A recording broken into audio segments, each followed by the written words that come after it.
اوعى تفتكر انك ذكي وبتوفر فلوس بالذكاء الاصطناعي. انت ممكن تكون بتدمر براندك بايدك وانت مش حاسس. عارف ان 70% من المتاجر الالكترونيه اللي اعتمدت اعتماد كلي على الذكاء الاصطناعي في 2026 قفلت في اول 3 شهور؟ طب عارف ان العميل السعودي بيشم ريحه الرد الآلي من اول كلمه وبيهرب فورا للمنافس بتاعك؟ النهارده هكشف لك المستور عن مافيا الاي اي المزور اللي مالي السوق، وازاي بوت رد غبي ممكن يخسرك مبيعات بالاف الريالات في ليله واحده. ركز معايا في كل كلمه عشان النهارده يوم الحقيقه المره.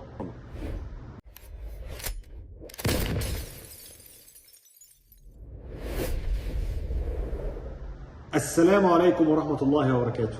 ازيكم يا قناصين؟ عاملين ايه؟ يا رب تكونوا بخير وفي احسن حال. وكالعاده خلينا نبدا كلامنا بالصلاه والسلام على اشرف الخلق سيدنا محمد عليه افضل الصلاه والسلام. اللهم صل وسلم وبارك عليه وعلى اله وصحبه اجمعين.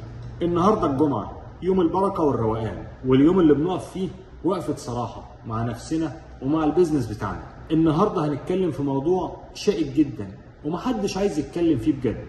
هنتكلم عن فخ الاي اي المزور في التجاره الالكترونيه. الكل بيجري ورا الترند والكل عايز يوفر موظفين ويوفر وقت، بس في فجوه كبيره بدات تظهر في 2026، والضحيه هو التاجر الصغير اللي بيصدق اي حد بيبيع له وهم. محاورنا اللي هنتكلم فيها النهارده يا قناصين هي 5 محاور. المحور الاول، ايه هو الاي اي المزور اللي مالي السوق دلوقتي؟ المحور الثاني، ليه العميل في السعوديه وفي الخليج بيكرهوا الردود الآلية اللي من غير روح؟ المحور الثالث، هحكي لكم قصة حقيقية عن متجر خسر مبيعات بآلاف الريالات بسبب غلطة بوت. المحور الرابع، هقول لك ازاي تستخدم الاي اي صح من غير ما تفقد هويتك ومصداقيتك. والمحور الخامس، ده الخلاصة اللي هتخليك قناص بجد وتسبق منافسينك.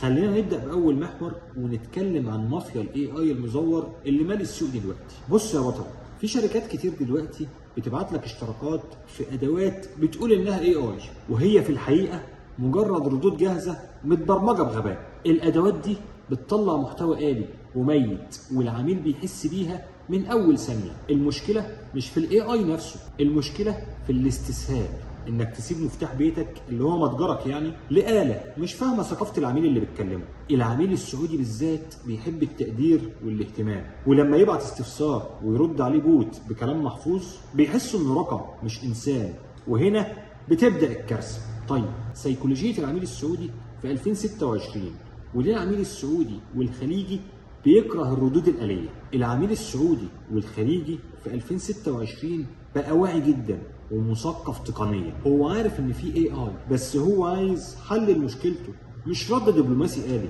لما البوت يرد عليه بشكرا لتواصلك معنا او سنرد عليك قريبا، والعميل عنده مشكله في الشحن او في الدفع، هو كده بيفقد الثقه فيك فورا. الذكاء الاصطناعي الصح هو اللي بيسهل حياه العميل، مش اللي بيصعبها عليه بلف ودوران ملهمش لازمه.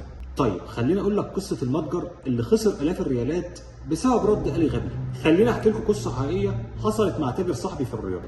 الراجل ده جاب احدث بوت رد بالذكاء الاصطناعي عشان يوفر رواتب خدمه العملاء. البوت كان متبرمج يرد على الاسئله الشائعه، وفي يوم عروض العيد حصلت مشكله في كود الخصم. بدل ما البوت يرفع المشكله لانسان يحلها، فضل يرد على الاف العملاء برد واحد. كود الخصم يعمل بنجاح، يرجى المحاوله مره اخرى. النتيجه، الاف العملاء دول سابوا السله وراحوا للمنافس، والتاجر ده خسر مبيعات كانت تعدي المليون ريال في ليله واحده. والسبب بوت غبي، والتاجر كان نايم اصلا ومطمن للاي اي. طيب، ازاي تستخدم الاي اي صح؟ هل معنى كلامي ده اننا نسيب الاي اي؟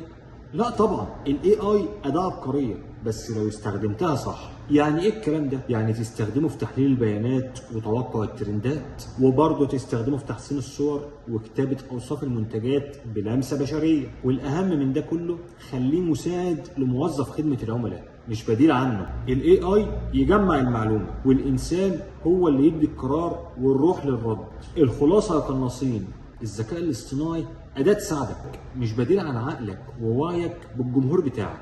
في 2026 المصداقيه هي العمله الصعبه، والعميل هيشتري منك عشان بيثق فيك مش عشان انت عندك احدث تكنولوجيا، استثمر في العلاقات مع عميلك واستخدم التكنولوجيا عشان تخدم العلاقه دي مش عشان تهدمها. اتمنى تكون الرساله وصلت النهارده، وعايز كل واحد فيكم يكتب لي في الكومنتات هل جربت الاي اي في بزنسك قبل كده؟